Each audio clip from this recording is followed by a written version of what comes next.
नमस्कार, श्रमिक खबरमा हार्दिक स्वागत छ।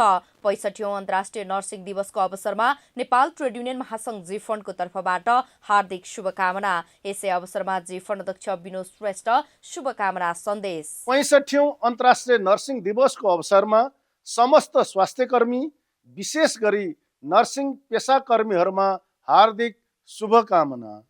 अन्तर्राष्ट्रिय नर्सिङ परिषदको नर्सिङलाई विज्ञान र नैतिकतामा आधारित स्वास्थ्यको उच्चतम अधिकार सुनिश्चित गर्न समर्पित सम्मानित पेसाको रूपमा परिभाषित गरेको छ।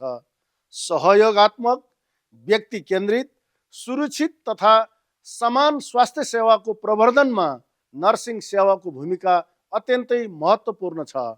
नेपालमा नर्सिङ शिक्षा विक्रम सम्वत 2013बाट सुरु भई नर्सहरूको पेसागत हक, हित संरक्षण तथा गुणस्तरीय स्वास्थ्य सेवा सुनिश्चित गर्न 2018 साल माघ 15 गते नर्सिङ सङ्घ स्थापना गरिएको हो।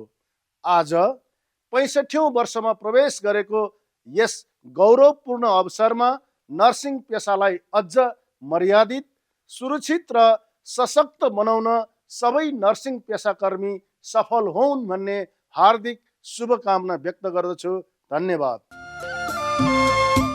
श्रमिकद्वारा श्रमिकका लागि तयार पारिएको श्रमिक खबर हेरिदिनु र सुनिदिनु भएकोमा धन्यवाद। समृद्धि र अग्रगति हाम्रो अभिभाव।